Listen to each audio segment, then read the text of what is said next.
Fields cuts inside, left to the end zone. Touchdown! Come on, man. Bears! Hey.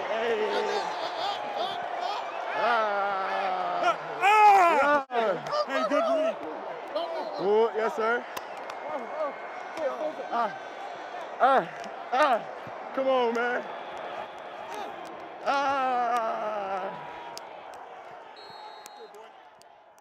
There's an ongoing debate in the field of psychology called nature versus nurture.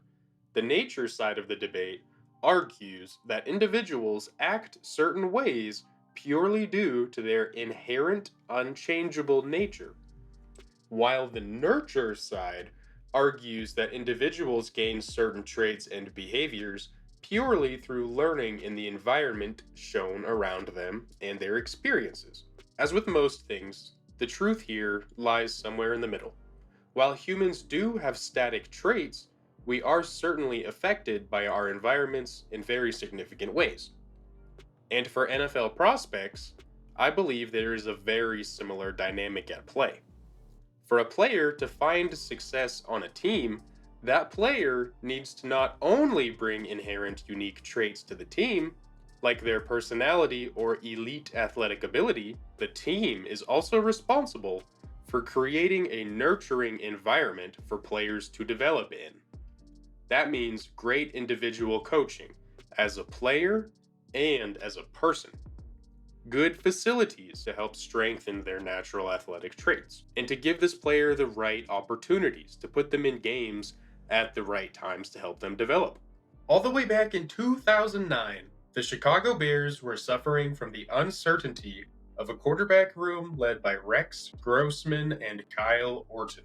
These were the two main Bears starting quarterbacks over the previous 4 seasons, but were stuck in a back-and-forth competition to earn the starting spot, and neither were really able to hold on to the job when they played.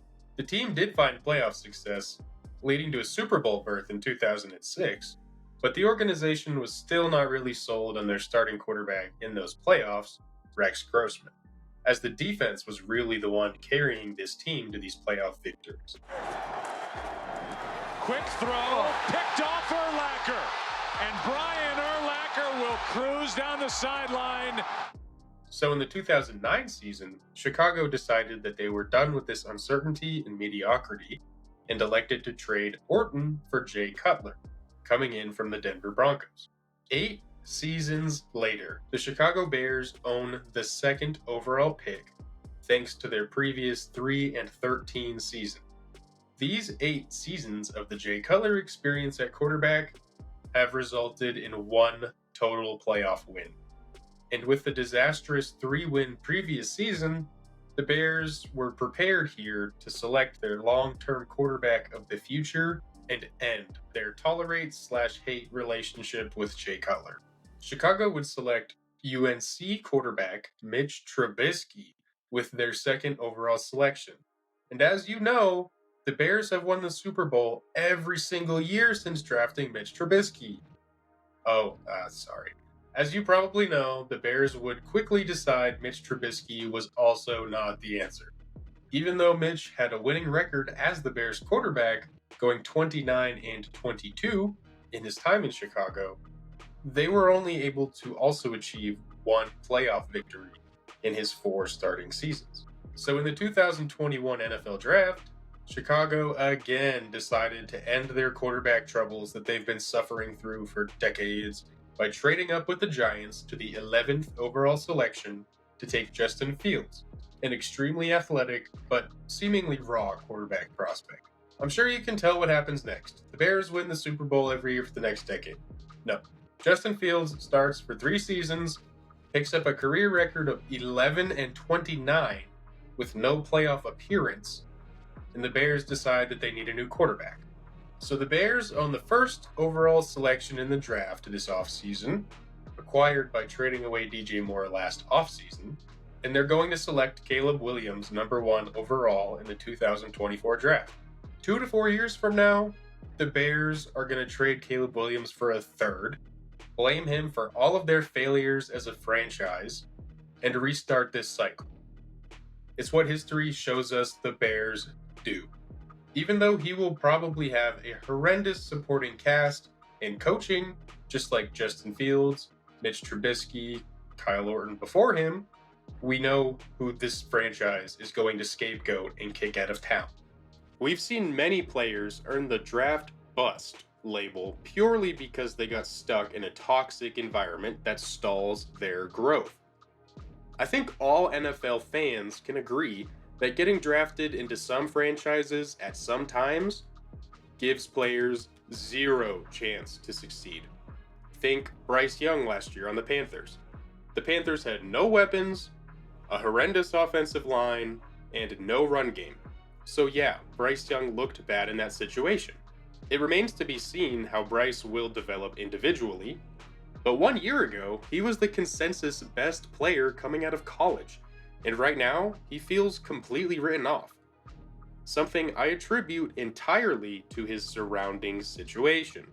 And on the other hand, look at who we consider to be some of the league's better quarterbacks.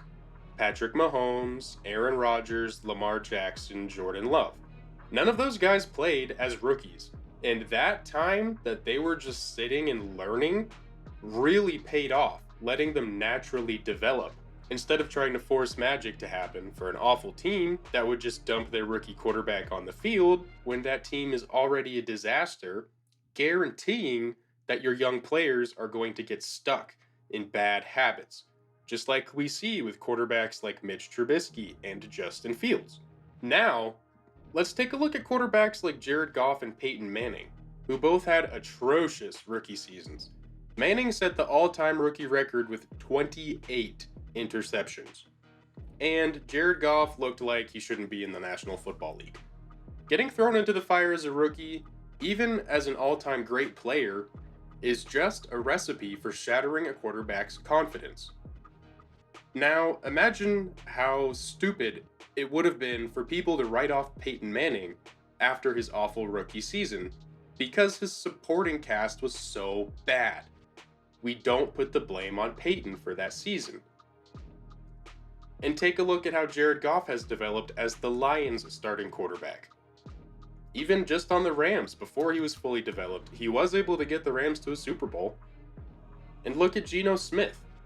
His initial rookie contract with the Jets, total failure. But then he's completely turned it around with Seattle many years later and become a very respectable NFL quarterback. I think we need to extend that same benefit of the doubt that we give to Peyton Manning for his rookie season to all quarterbacks. It takes time to develop into an NFL quarterback. Coaches and general managers who expect it to happen overnight or force a guy into a horrible situation trying to bail out a bad team, I think that is the reason that quarterbacks fail so often. Quarterbacks get stuck in bad habits. When their offensive line doesn't give them protection, when their receivers aren't on time, quarterbacks don't learn correctly. Justin Fields had shown flashes in every game he's played. He's as elite of a runner as they have in the NFL, nearly as good as Lamar Jackson. I mentioned some of Fields' escapability and rushing stats in my Lamar video, which you should totally check out after this video. I will link it in the description. He's clearly adding a significant amount of explosion to an offense and team that otherwise just feels so toothless and dull. Chicago is a good running team overall. They have great run blockers, fantastic running backs, and obviously Fields gives them a huge advantage in the run game. But otherwise, those same linemen are not really very good pass protectors. Outside of DJ Moore, I think the receiving cast here is also pretty damn bad, and they have a bottom 10 passing defense.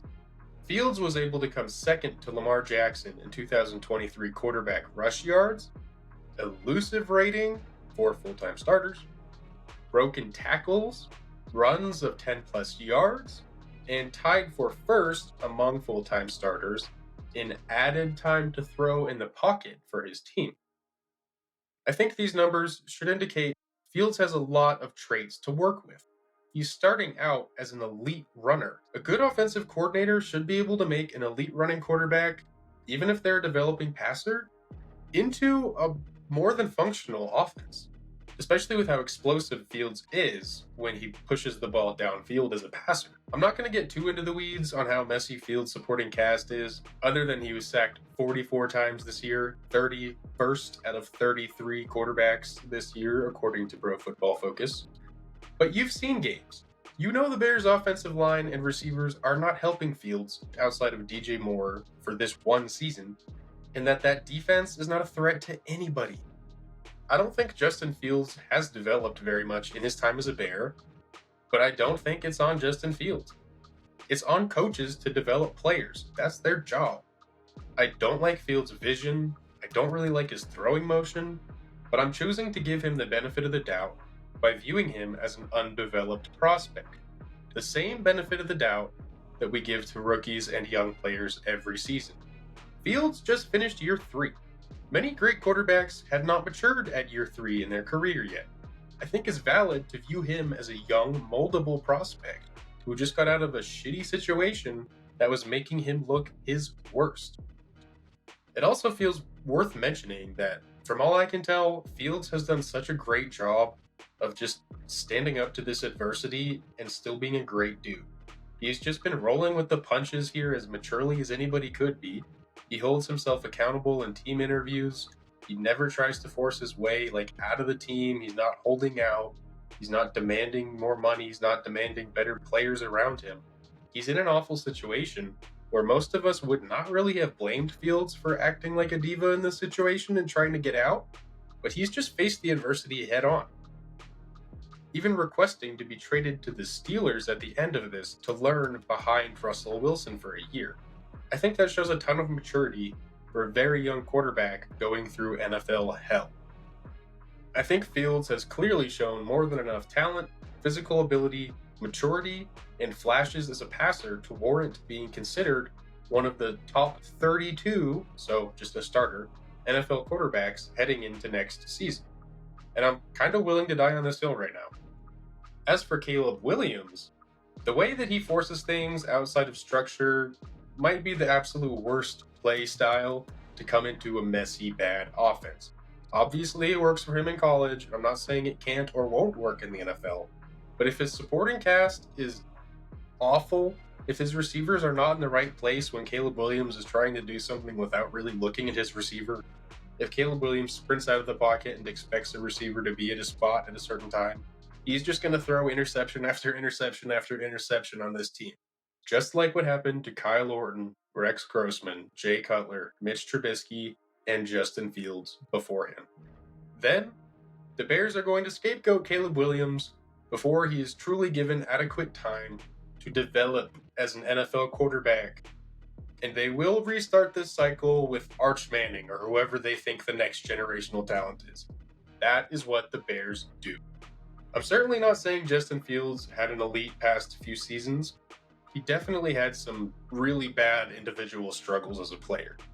But I'm willing to argue that his lack of development is due to the Bears' failures to develop quarterbacks consistently, their failure to set up an okay situation around him, and the fact that Fields is still just a young prospect.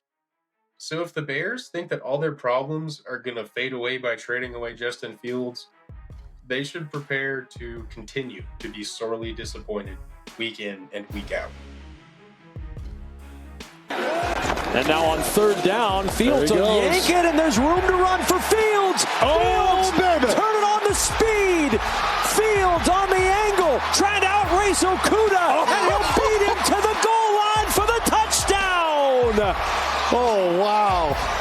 He's already the leading rusher on third downs. Big way. And watch this. 67 yards for the touchdown. I love the read there. He's reading to Anzalone off the edge, number 34. But I love that they put somebody out in front of Fields also. It makes it difficult